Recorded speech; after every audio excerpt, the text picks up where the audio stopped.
भर भी नहीं सकते। जो रियलिटी वो ये है कि जैसे आज के दिन अपने परिवार के साथ आ रहे थे, घर पे आ रहे थे।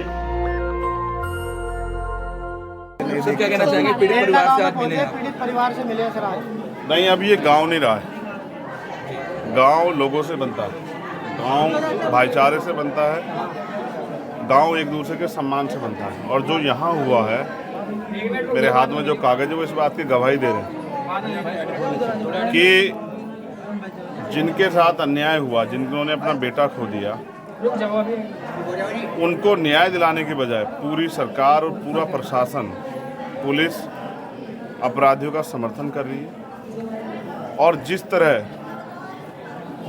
24 घंटे के बाद भी एफआईआर दर्ज नहीं हुई, रात को 3 बजे एप्लीकेशन ली जाती है, 8 बजे मुकदमा दर्ज दिखाया जाता है, और उसके तत्काल 2-2 मिनट बाद जो है ना दलित समाज के लोग मुकदमे दर्ज किए जाते हैं, वो इस बात की गवाही दे रहे हैं। उसके बाद जो यहाँ कार्रवाई हुई है, पीड़ित के पिता को पीटना,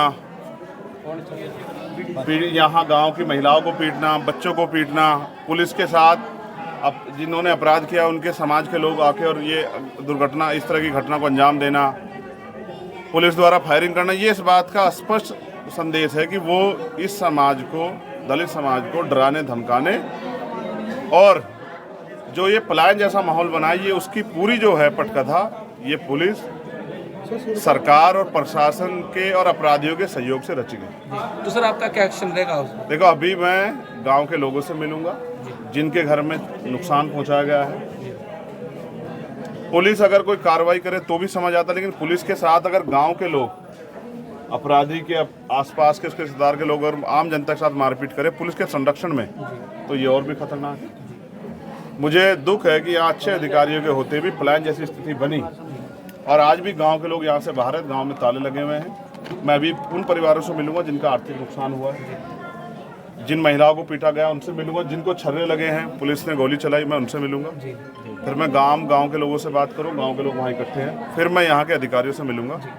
और मैं ये मानता हूँ कि अगर अधिकारी सही आश्वासन नहीं देते और आश्वासन पे समय के अनुरूप खरा नहीं उतरते, तो फिर इस पूरे जो ये दर्द तकलीफ हुई है, जो अन्याय, उसकी कमान हम लोग अपने हाथ में लेके इस परिवार को न्याय दिलाने का काम करेंगे। और जो जिन्होंने पुलिस के साथ मिलकर अपराध किया उनको भी चिन्हित करके सजा दिलाने का काम करेंगे। और इसके लिए अगर यहाँ हमें कोई आंदोलन करना पड़ा, आंदोलन भी करेंगे, कोई पंचायत बुलानी पड़ी, पंचायत भी करेंगे। और अगर जो लोग पलायन करेंगे उनको वापस लाने के लिए हमें उनको हर तरह से जो है विश्वास दिलाना पड़ा, वो सब काम भी हम लोग करेंगे। गांव का माहौल सामान्य बना रहे हैं, जिन्होंने अपराध किया उन पर कार्रवाई। सर इस दौर में कुछ पुलिस कर्मचारी कोतवाल हुए हैं, उनके भी चोट घायल हुए हैं, और उससे लोगों ने क्या कहा? जिस तरह से पुलिस ने एक्शन किया है और पुलिस की मौजूदगी में, पुलिस के बीच में, ये गाँव है, सामान्य गाँव, इसमें किस घर से पत्थर आ रहा है, कौन चला रहा है, ये भी नहीं पता। जब अपराधी को बचाने के लिए 24 घंटे तक मुकदमा दर्ज ना, तो आप ये समझ लो कि अपराधियों को बचाने के लिए वो उपद्रवी पुलिस के इशारे पे, सरकार के इशारे पे, या उसी समाज के लोग हैं जिन्होंने इस हत्याकांड को अंजाम दिया, जिन्होंने, और इसमें पुलिस का रोल भी कम नहीं। जब पुलिस के सीनियर अधिकारी ये स्टेटमेंट देने लग जाएं बिना किसी बातचीत के, बिना किसी जांच के, इन्वेस्टिगेशन के, कि ये दुर्घटना है, ये हत्या नहीं है, तो वो माहौल को आक्रोशित करने का काम करते हैं। सब लोगों ने मिलकर, कई अधिकारी जो सीओ लेवल के अधिकारी, उनका रवैया, उनका व्यवहार अच्छा नहीं रहा।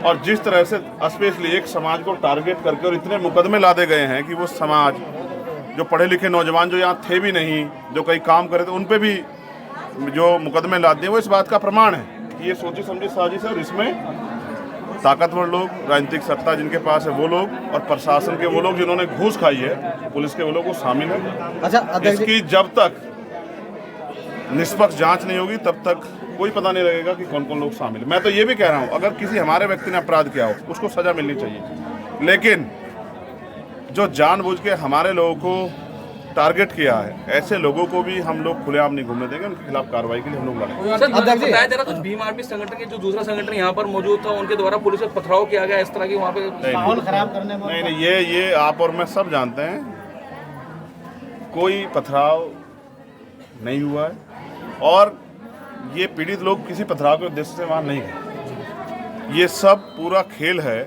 और खेल सिर्फ आरोपियों को बचाने के लिए है। अध्यक्ष जी, आप पीड़ित परिवार से आज मिले हैं, तो आप क्या मानते हैं, मर्डर है या फिर एक्सीडेंट है? देखो, जो जैसा उन्होंने मुझे बताया उस घटनाक्रम के तौर पे मैं समझता हूँ ये मर्डर है, और इसको मर्डर को कंट्रोवर्शियल बनाने के लिए, इसको एक्सीडेंटल बनाने के लिए बाकी तमाम तरह की चीज़ें जो है ना वो की गई।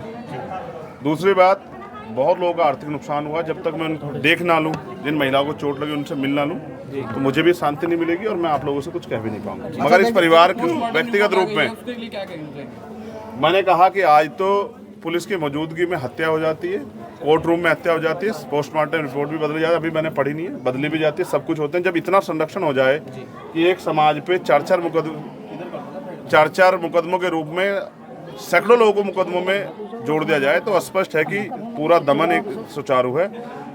भारत में बहुत कम देखा जाता है कि प्लान जैसी स्थिति बनी। यहाँ हरिद्वार में प्लान जैसी स्थिति जो बनी हुई है, इसके लिए मैं यहाँ के प्रशासन से कहना चाहता हूँ कि उनको पहल करनी चाहिए थी। उनको न्याय के साथ भेदभाव नहीं करना चाहिए। जिन्होंने अपराध किया उन पर कार्रवाई करनी चाहिए, लेकिन एक तरफा कार्रवाई जो दलित समाज के खिलाफ हुई है उससे स्पष्ट है कि सब इसमें सरकार से लेकर नीचे तक के लोग शामिल हैं। अच्छा, आपके द्वारा कोई व्यक्तिगत परिवार के लिए मैं ये मांग करूंगा कि क्योंकि उस परिवार का इकलौता चिराग था, वो 3 भाइयों बहनों का भाई है और इन माँ बाप का आखिरी सहारा है, उसके छोटे छोटे बच्चे हैं, तो सरकार, जबकि करना खुद चाहिए था सरकार को। मेरे सूचना के बाद फिर बहुत सारे सरकार के लोग एक्टिव हुए कि भाई हम मिलेंगे, करेंगे। यहाँ के तमाम नेताओं को आना चाहिए था। क्या उनको दलितों की वोट नहीं चाहिए? वो जो दलितों से इतने रिश्तेदारी की बात करते हैं, खाना खाते हैं, आज बीजेपी के लोग वो कहाँ हैं, वो क्यों नहीं आए?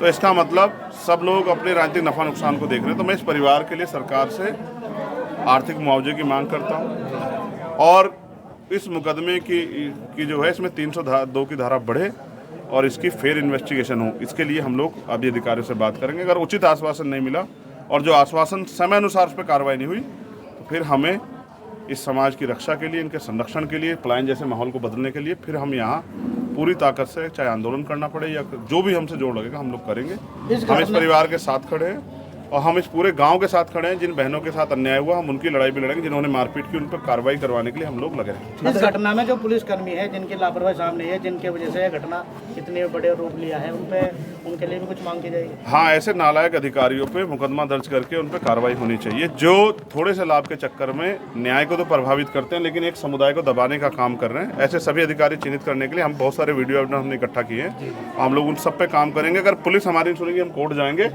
और अगर कोर्ट भी हमारी सुनेगा तो हम सड़कों पे आके अपनी बात को रखेंगे। सर, संगठन द्वारा कोई आपके द्वारा कोई निजी इनको हेल्प दी जा रही है, मदद की जाएगी? देंगे। जिनके पास सरकार है, जो टैक्स लेके घर में बैठे हैं, वो तो मदद करेंगे नहीं जी, है ना। तो हम अपनी तरफ से जो मदद करनी है उसके लिए मीडिया से नहीं बताएंगे, लेकिन हमारी मदद तब तक जारी रहेगी जब तक इनको न्याय नहीं मिलेगा। ठीक है, धन्यवाद।